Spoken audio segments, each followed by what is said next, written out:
Asia live T വിയിലെ feng shui പ്രോഗ്രാമിലേക്ക് ഏവർക്കും സ്വാഗതം. ഒരു വീട് വയ്ക്കുമ്പോൾ പ്രധാനമായിട്ടും ആൾക്കാർ ഇന്നിപ്പം നോക്കുന്ന ഒരു സംഭവം എന്ന് പറഞ്ഞാൽ സെപ്റ്റിക് ടാങ്കാണ്. കാരണം അത് പ്രധാനമായിട്ടും നോക്കാനുള്ള കാരണം എന്ന് പറഞ്ഞു കഴിഞ്ഞാൽ ഇപ്പം യൂട്യൂബിലും മറ്റുമൊക്കെ ചെയ്തിട്ട് അല്ലെങ്കിൽ മറ്റുള്ളവരുടെ അനുഭവത്തിൽ നിന്നൊക്കെ പറയുന്നുണ്ട്, സെപ്റ്റിക് ടാങ്ക് തെക്ക് പടിഞ്ഞാറ് കൊണ്ട് വെച്ച് പ്രശ്നമായി പോയി, അത് കിഴക്ക് കൊണ്ട് വെച്ച് പ്രശ്നമായി പോയി, അതുകൊണ്ട് ഇന്ന ബുദ്ധിമുട്ടുകളുണ്ട് എന്നുള്ളത്. അപ്പം ഒരുപാട് ആൾക്കാർ വിളിച്ചിട്ട് ചോദിക്കുന്നുണ്ട്, കന്നിമൂലയിൽ സെപ്റ്റിക് ടാങ്ക് പാടില്ല എന്ന് നമ്മൾ കണ്ടു, അത് നമുക്ക് തെക്ക് കിഴക്ക് ഭാഗത്ത് അതായത് അഗ്നികോണിൽ വെക്കാമോ? അത് അഗ്നികോണിൽ വെച്ചുകൂടാ. തെക്ക് കിഴക്ക് ഭാഗത്ത് അഗ്നികോണിൽ സെപ്റ്റിക് ടാങ്ക് പാടില്ല. അത് അഗ്നികോണിൽ നമ്മൾ തെക്ക് കിഴക്കിൻ്റെ കിഴക്ക് വശത്തല്ല ഇരിക്കുന്നത്, തെക്ക് വശത്താണ്. അതുകൊണ്ട് ദോഷമുണ്ടോ? അത് അഗ്നികോൺ എന്ന് പറയുമ്പോഴത്തേക്ക് അതിൻ്റെ ഒരു 45 ഡിഗ്രി അത് വരും. ആ മൊത്തം വസ്തുവിൻ്റെ ഒരു 45 ഡിഗ്രി വരും. ആ ഒരു ഏരിയക്കകത്ത് അത് തെക്ക് കിഴക്കിൻ്റെ കിഴക്കിലായാലോ തെക്ക് കിഴക്കിൻ്റെ തെക്കിലായാലോ അവിടെ അത് പാടില്ല. അത് തെക്ക് കിഴക്കിൻ്റെ തെക്കിൽ വരുമ്പോൾ സ്ത്രീകൾക്ക് അത് വളരെ ബുദ്ധിമുട്ടുകൾ ഉണ്ടാക്കുന്നതായിട്ട് വാസ്തുവിൽ പറയുന്നുണ്ട്. അപ്പം യാതൊരു കാരണവശാലും തെക്ക് കിഴക്ക് പാടില്ല. അതേ കണക്ക് തന്നെ തെക്ക് കിഴക്ക് ഭാഗത്ത് സെപ്റ്റിക് ടാങ്ക് ഉള്ളൊരു വീട് അല്ലെങ്കിൽ തെക്ക് കിഴക്ക് ഭാഗത്ത് ടോയ്ലറ്റ് ഉള്ളൊരു വീട്, അത് വീടിന് ടോയ്ലറ്റ് എന്ന് പറയുന്നത് മൊത്തം വീടിൻ്റെ ഉള്ളിൽ തെക്ക് കിഴക്ക് ഭാഗത്തായാലും ശരി തന്നെ, വീടിൻ്റെ പുറത്ത് തെക്ക് കിഴക്ക് ഭാഗത്തായാലും ശരി തന്നെ അവിടെ ടോയ്ലറ്റ് ഉണ്ടെന്നുണ്ടെങ്കിൽ വീട്ടിൽ സാമ്പത്തിക പ്രശ്നത്തിനുള്ള സാധ്യത വളരെയധികം കൂടുതലാണ്. അതൊരു കടബാധ്യതയിലേക്ക് പോകാനും ഇതൊരു കാരണമായി കാണുന്നുണ്ട്. ഇപ്പം നിങ്ങൾ ഇത്തരം പ്രോഗ്രാമുകൾ കേട്ട് നിങ്ങൾ പെട്ടെന്ന് പേടിക്കുകയോ അല്ലെന്നുണ്ടെങ്കിൽ ഇത് പെട്ടെന്ന് പൊളിച്ചു മാറ്റുകയോ അങ്ങനെയൊന്നും ചെയ്യേണ്ട ആവശ്യമില്ല. ഒരു പ്രശ്നമുണ്ടെങ്കിൽ അതിനൊരു പരിഹാരവുമുണ്ട്. നിങ്ങൾക്ക് നിങ്ങളുടെ ജീവിതത്തിൽ അത്തരത്തിൽ നിങ്ങൾക്ക് ഇങ്ങനെ നിങ്ങളുടെ വീട്ടിൽ നിന്നൊക്കെ ഒരു ടോയ്ലറ്റ് വന്നിട്ടുണ്ട് അല്ലെങ്കിൽ ഒരു സെപ്റ്റിക് ടാങ്ക് വന്നിട്ടുണ്ട്, അപ്പോൾ ഞാൻ ഈ പറയുന്നത് പോലെ അല്ലെങ്കിൽ മറ്റൊരു പ്രോഗ്രാമിൽ പറയുന്നത് പോലെ നിങ്ങളുടെ അനുഭവത്തിൽ നിങ്ങളുടെ ജീവിതത്തിൽ ഇങ്ങനെയുള്ള അനുഭവങ്ങളുണ്ടെങ്കിൽ നിങ്ങൾ നല്ലൊരു ഫെങ്ഷി കൺസൾട്ടന്റിനെ കാണിച്ചിട്ട് അവർ പറയുന്ന നിർദ്ദേശങ്ങൾ അനുസരിച്ച് നിങ്ങൾ നീങ്ങുക.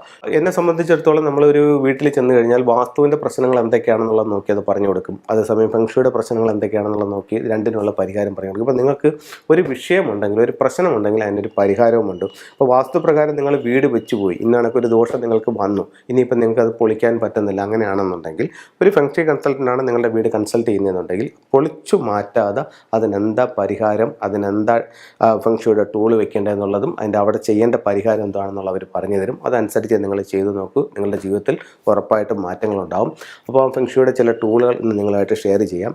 ഇത് ഉലു എന്ന് പറഞ്ഞിട്ട് ഒരു ടൂളാണ്. ഇതിപ്പോൾ നമ്മൾ കാണുമ്പോൾ തന്നെ അറിയാം, ഇത് നാച്ചുറലായിട്ടുള്ളതാണ്. ഇപ്പോൾ നമ്മുടെ നാട്ടിൽ പിന്നെ കത്തിരി വഴുതനങ്ങ അങ്ങനെയൊക്കെ പിടിക്കുന്നത് പോലെ അത് അവിടെ നിന്ന് ഇങ്ങനെ വരുന്നൊരു കായാണ്.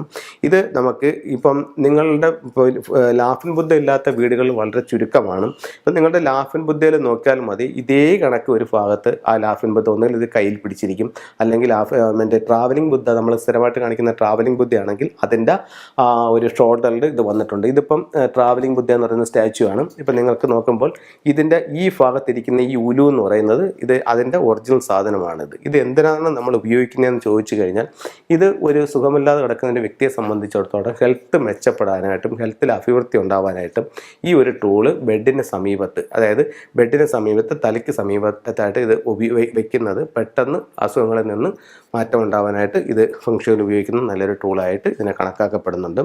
അത് കഴിഞ്ഞിട്ട് വീട്ടിലേക്ക് വരുന്ന നെഗറ്റീവ് എനർജികളിൽ നിന്ന് പ്രൊട്ടക്ഷൻ നേടാനായിട്ട് നമുക്ക് ഈ പറയുന്ന ഒരു ക്വാൻ കിങ് എന്ന് പറഞ്ഞിട്ടൊരു സ്റ്റാച്ചു ഉപയോഗിക്കുന്നുണ്ട്. ഇത് നമുക്ക് പ്രധാന ഡോറ്, ഇപ്പം നിങ്ങളുടെ ഡോറ് കിഴക്കോട്ടോ പടിഞ്ഞാറോട്ടോ തെക്കോട്ടോ വടക്കോട്ടോ എങ്ങനെ ആയിക്കോട്ടെ, പ്രധാന ഡോറിൽ നിന്ന് പുറത്തേക്ക് നോക്കി ഇത്തരത്തിൽ ഇത് സ്ഥാപിക്കാവുന്നതാണ്. മെയിൻ ഡോർ എവിടെയാണോ അവിടെ ആ ഭാഗത്തോട്ട് ഇതിനിങ്ങനെ ഫോക്കസ് ചെയ്യും. ചിലർ പറയും മെയിൻ ഡോറിൻ്റെ ഓപ്പോസിറ്റ് നമുക്കൊന്നും വെക്കാൻ പറ്റില്ല, അവിടെ മറ്റൊരു ഡോറാണ്. മെയിൻ ഡോറിൻ്റെ ഓപ്പോസിറ്റ് തന്നെ വെക്കണമെന്നില്ല, ലെഫ്റ്റിലോട്ടോ റൈറ്റിലോട്ടോ ആയാലും ശരി തന്നെ ഇതിനെ ആ ഡോറിലോട്ട് ഫേസ് ചെയ്യുന്ന രീതിയിൽ വെച്ചാൽ മാത്രം വരെ. ഇതിൻ്റെ ഒരു വലിയ സ്റ്റാച്ചു ആണ്, ഇതിൻ്റെ ചെറുതുണ്ട്. അത് കഴിഞ്ഞിട്ട് നമുക്ക് ഉപയോഗിക്കാവുന്ന മറ്റൊരു ടൂൾ എന്ന് പറയുന്നത് പിന്നെ റൂസ്റ്ററാണ്. ഇപ്പം ചിലർ പറയുന്നുണ്ട് ഓഫീസിൽ മറ്റ് സ്റ്റാഫുകളുമായിട്ട് എന്നും പ്രശ്നമാണ്, കലഹമാണ്, അപ്പോൾ അതിന് നമുക്ക് എന്തെങ്കിലും ഒരു പരിഹാരമുണ്ടോ എന്ന് ചോദിക്കുമ്പോൾ നിങ്ങളുടെ ഓഫീസിൽ ഈ ഒരു റൂസ്റ്റർ വെസ്റ്റ് ഭാഗത്ത് ഈ ഒരു റൂസ്റ്ററിൻ്റെ സ്റ്റാച്ചു വയ്ക്കുന്നത് കലഹം ഒഴിവാകാനായിട്ട് നല്ലൊരു ടൂളായിട്ട് ഫെങ്ഷുവിൽ കണക്കാക്കുന്നുണ്ട്. അതുപോലെ ഇത് 3 ദിവ്യന്മാരായിട്ട് ഫെങ്ഷുവിൽ കണക്കാക്കുന്നുണ്ട്. ഇത് ഫുക്ക്, ലക്ക്, സാവു എന്നാണ് ഇതിൻ്റെ പേര്. സന്തോഷം, സമ്പത്ത്, ദീർഘായുസ് എന്നീ ആവശ്യങ്ങൾ എന്നിവയ്ക്ക് വേണ്ടിയിട്ട് നമുക്ക് വീടുകളിൽ സൂക്ഷിക്കാം. ഇത് പ്രധാനമായിട്ടും പിന്നെ ഫെങ്ഷുവിൽ ഉപയോഗിക്കുന്നത് ഡൈനിങ് ഹാളിലാണ്. ഡൈനിങ് ഹാളിൻ്റെ നോർത്ത് വെസ്റ്റ് ഭാഗത്തൊക്കെ ഇത് ഉപയോഗിക്കാവുന്നതാണ്. അപ്പോൾ ഇത് നല്ലൊരു ടൂളായി ഫെങ്ഷുവിൽ കണക്കാക്കുന്നുണ്ട്. അതുപോലെ നമുക്ക് വെൽത്ത്, എല്ലാവരും വെൽത്ത് ആഗ്രഹിക്കുന്നവരാണ്. കാരണം വെൽത്ത് ഇല്ലാതെ നമുക്ക് മുന്നോട്ട് പോകാനായിട്ട് പറ്റില്ല. അപ്പോൾ വെൽത്തിന് വേണ്ടിയിട്ട് നമ്മൾ ഫെങ്ഷുവിൽ ധാരാളമായി ഉപയോഗിച്ച് വരുന്ന, അത് സ്ഥാപനത്തിലായാലും ശരി തന്നെ വീടുകളിലായാലും ശരി തന്നെ ഒരു ടൂളാണ് ഇതുപോലുള്ളൊരു 3 ലെഗ്ഡ് ഫ്രോഗും. അപ്പം ഇതെല്ലാ സൗഭാഗ്യങ്ങളുമുള്ള ഒരു സമ്പത്തിൻ്റെ തവള നമ്മുടെ വീടിൻ്റെ ഉള്ളിലേക്ക് അല്ലെങ്കിൽ സ്ഥാപനത്തിലേക്ക് വരുന്ന ഇതിലാണ്. ഇതിന് 3 കാലുകളാണ്. ഇതിൽ സ്വർണ്ണ നാണയങ്ങൾ, സ്വർണ്ണക്കട്ടി, അങ്ങനെ വായിലയിൽ ചൈനീസ് നാണയം കടിച്ചു പിടിച്ച് എല്ലാ സൗഭാഗ്യങ്ങളായിട്ട് ഒരു തവള നമ്മുടെ വീടിനുള്ളിലേക്ക് വരുന്നതാണ്. ഇതെല്ലാം സിംബോളിക്കായിട്ട് ഇതിനകത്ത് ചെയ്തു വെച്ചിരിക്കുന്നതാണ്. അപ്പോൾ ഇത്തരത്തിലുള്ള ടൂളുകൾ ഉപയോഗിച്ച് നോക്കൂ. നിങ്ങളുടെ ജീവിതത്തിൽ വലിയ വലിയ നേട്ടങ്ങൾ ഉണ്ടാവട്ടെ എന്ന് പ്രാർത്ഥിച്ചുകൊണ്ട് നിർത്തുന്നു. നന്ദി, നമസ്കാരം.